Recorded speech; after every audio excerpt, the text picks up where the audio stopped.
नमस्कार। ऐसा कोई व्यक्ति नहीं है जो कभी ना कभी चिंतित ना रहता हो, क्रोध ना करता हो, अवसाद या डिप्रेशन में ना आता हो, दूसरों पर शक ना करता हो, आत्मविश्वास की कमी से ग्रस्त ना रहता हो, अहंकार ना करता हो।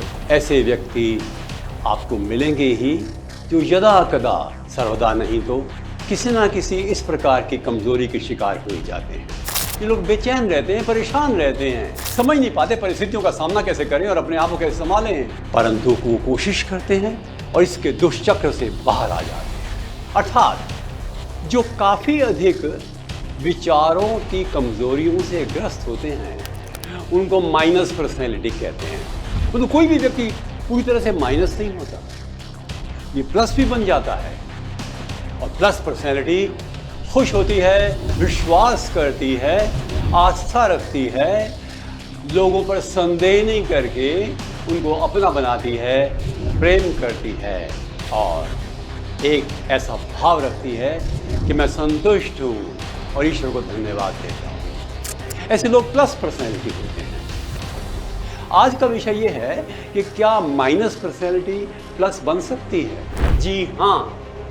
पहली बात तो ये कि कोई व्यक्ति पूरी तरह से माइनस होता ही नहीं, पर यदि कोई इस प्रकार की कमजोरी कभी आती है तो ये संभव है कि हम उस पर किसी प्रकार से नियंत्रण कर सकें। हमारे विचार हमारे बस में हो सकते हैं। चलिए कुछ उदाहरण लें। कितना हिंसा का पुजारी बन गया था अशोक, चंडा अशोक, और धर्माशोक बन गया, शांत और मन पर विजय प्राप्त करेगा। गांधी जी आत्महीनता के शिकार थे और पीटरमारिट्सबर्ग में आत्मविश्वास की मूर्ति बन गए।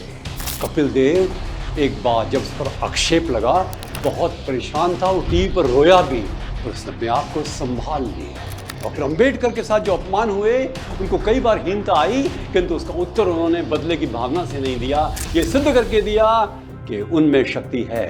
एक के बाद एक कई उदाहरण आपको आए। लिंकन जो डिप्रेशन में आ गया था, अमेरिका का राष्ट्रपति बनता है अपने ऊपर पूरी तरह से नियंत्रण करके। तो पहली बात तो ये है कि नेगेटिविटी जो है वो नेचुरल है। हर व्यक्ति में भय आता ही है, चिंता आती है, उद्विग्नता आती है, परेशानी आती है, संदेह आता ही है, हीनता आती ही है, पर हमें करना क्या चाहिए? आइए कुछ उपायों की बात करें कि हम किस तरह से ज़्यादा पॉजिटिव रह सकते हैं। We can remain a plus personality for most of the time, not all the time but most of the time. पहली चीज़ ये है एक्टिविटी लाइए, एक्सरसाइज करिए, एंडोर्फिन्स क्रिएट होंगे, वॉकिंग करिए, कोई एक्शन कीजिए, गार्डनिंग करिए, कुछ गाइए, म्यूजिक सुनिए, कुछ पढ़िए, मित्रों से बात करिए, मन की बात किसी को कह दीजिए, डायरी लीजिए, लिख डालिए परेशानी को, अपने को चिट्ठी लिखिए और अच्छी किताबें पढ़िए जो शक्ति दे, चाहे वो धार्मिक हो या वो प्रेरणा की पुस्तकें, अच्छे उपन्यास भी। मन को अपनी स्वयं की चिंता से और परेशानी से दूर करना बहुत आवश्यक है, और ये आवश्यक है अपने व्यवहार में हम कृतज्ञता लाएं, अर्थात ग्रेटिट्यूड लाएं।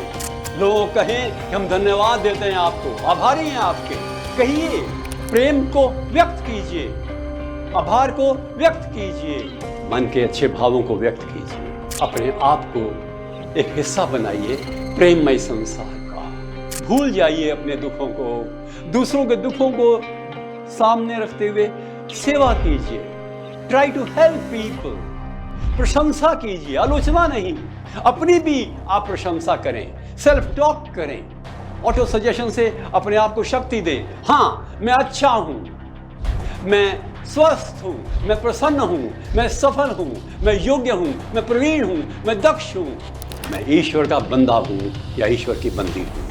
धर्म और दर्शन जुड़े हुए हैं हमारे जीवन से। दो तरीके हैं हमारे सामने अपनी कमजोरियों को दूर करने के लिए, या तो युद्ध का रास्ता लड़िए इन कमजोरियों से, या बुद्ध का रास्ता चिंतन, मनन, मंथन, ध्यान से अपने आप को परिष्कृत कीजिए, समुन्नत कीजिए, पावन कीजिए, पुनीत कीजिए, पवित्र कीजिए। सबसे बड़ी बात है हम जितना हो सके अपने काम में, प्रेममयी संसार में, अपने सदस्यों के साथ व्यवहार में और अपने विचारों को किसी प्रकार से नियंत्रित करें, उनको सार्थक बनाएं, सकारात्मक बनाएं, पॉजिटिव बनाएं और कोशिश करें कि हम plus personality. Norman Vincent Peale कहता है कि we can remain a plus personality if you try.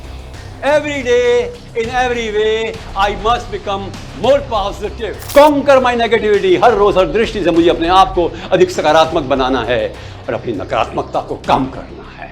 ये संभव है, ये अभीष्ट है, ये करना ही चाहिए। नमस्कार।